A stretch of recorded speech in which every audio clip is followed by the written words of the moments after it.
Hello, and welcome to your first video installment of how to successfully write a literary criticism. Students often get tripped up in a class when they have a major writing assignment like this. They typically think of a research paper as something that's daunting and a mountain that's very difficult to climb. And because of that, they procrastinate and often get so far behind that they ultimately throw their hands up and are unsuccessful in the class. This series of videos is intended to help you understand the process, give you hints and strategies as you go through the process to make sure that you are successful students in constructing this literary criticism. So let's start with this first video installment in the content, which is framing and effective research techniques. Now, when we refer to framing, basically it's giving you, the student, an opportunity to kind of ideologically get your brain around what exactly you're going to be covering content-wise in this paper. Most students often think of a research paper as a biography of the author. And while there might be some biographical elements of it, that really isn't the intent of what this specific assignment, and often many college-level assignments in literature and the humanities, are all about. Think of this again more as a literary criticism. You are going to conduct research to analyze the literature created by an individual author and then advance an argument about why that author was important, revolutionary, and noteworthy in their particular genre of literature. So, debunk again the idea that you're doing a biography. That means as you begin researching, avoid areas that simply highlight the awards, the works, or the life of an author. The life often isn't central to the type of literature that these individuals often wrote. However, there is a caveat. If you do find Tennessee Williams, for example, who had strong influences of his family that allowed him to write or had him write his literature about some of the members of his family, then feel free to include that as part of your research.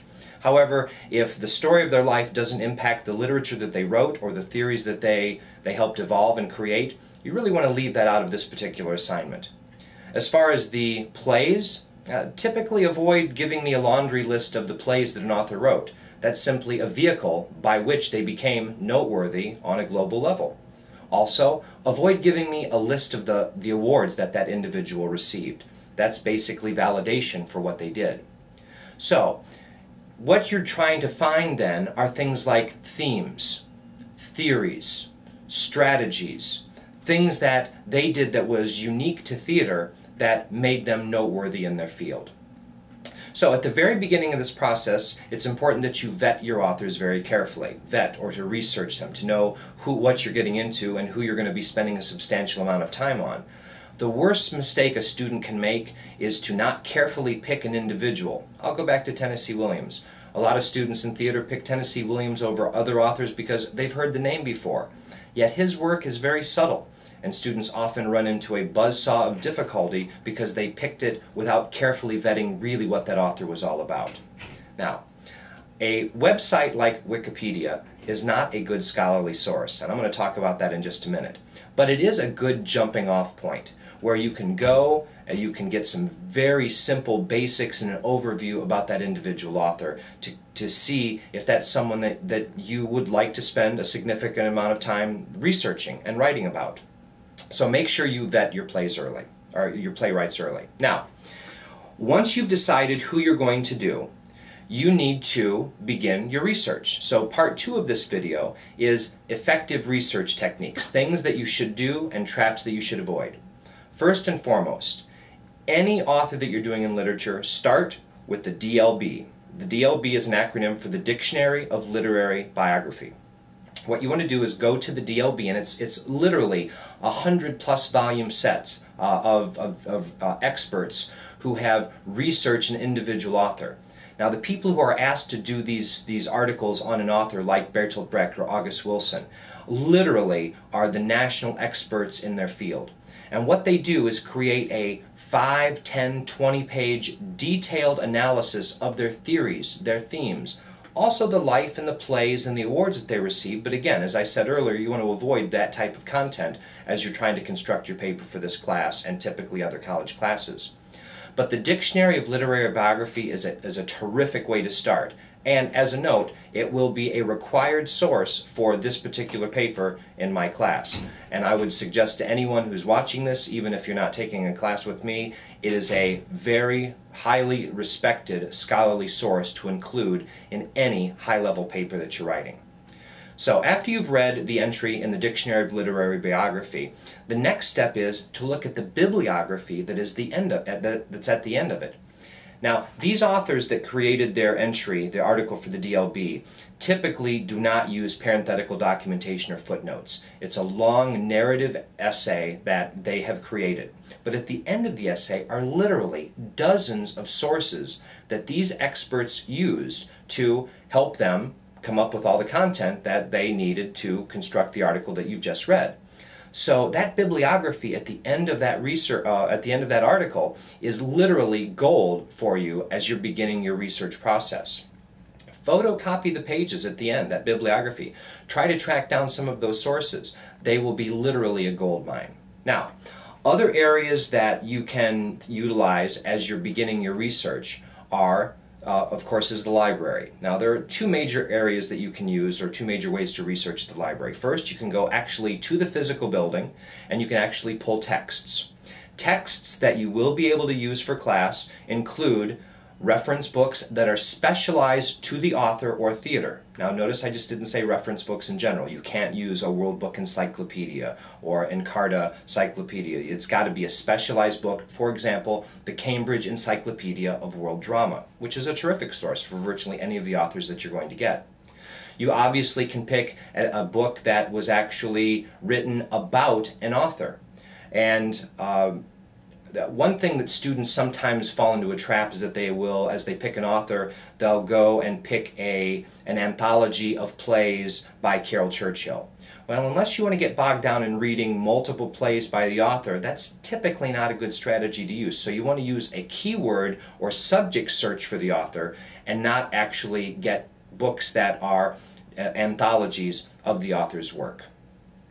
Now, the other thing that you can use also are periodicals. There are tons of good theater magazines that are out there that provide very current scholarly analysis of what these individuals are doing.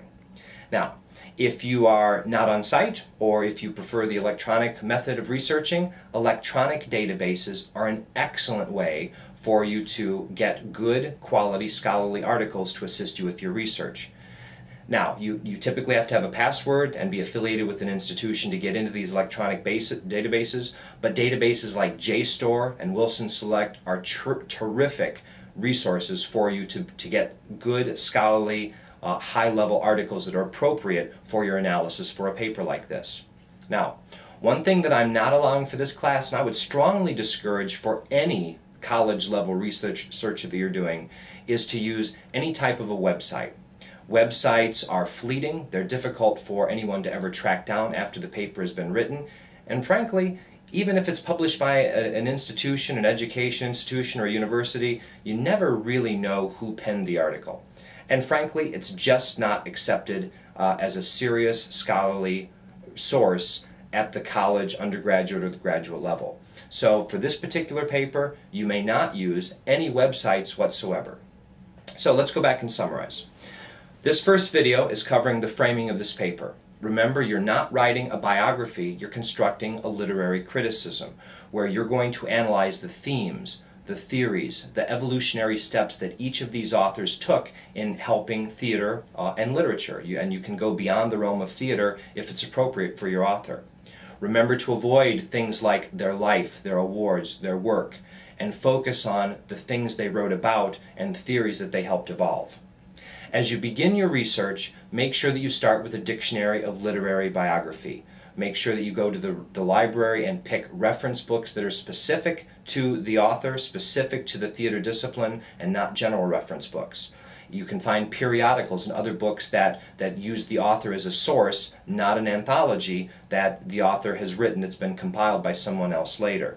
If you want to use electronic databases, feel free to use databases like JSTOR and Wilson Select. Libraries have very detailed websites that highlight all of the databases that they use. And remember, for this particular paper, websites are absolutely off limits. You might decide to use something like Wikipedia as a jumping off point to help you understand the basics about your author, but that's really where it should end, a jumping off point to allow you to find sources which will bring you a deeper collegiate level understanding of the material. Now, as we end this, I'm going to give you an opportunity for extra credit. I'm a big fan of encouraging students to take research strategies and techniques to take them to the next level above their peer students and above the competition. So in doing this, if you choose in your research to use an explicator, which is a reference book to help you find a reference book, or microfiche or microfilm to use as one of your 6 sources for this paper, I will award you extra credit or bonus points for doing so. Typically, students avoid using explicators, microfiche and microfilm, 1, because it's foreign and alien to them, and 2, because they think it's so outdated and outmoded it doesn't really work. And that's quite the opposite. All of those older sources have not necessarily been encoded into electronic databases, which means if you're finding sources out there through those means, your competition probably is not. And that is what's going to get you noticed by a professor or a supervisor in the workforce at a later time down the road. So that's installment 1. The next installment that you will get is actually writing the annotated bibliography and what you should include, what you should avoid, and how to make a successful choice at what those top 6 sources will actually be for your paper. Good luck!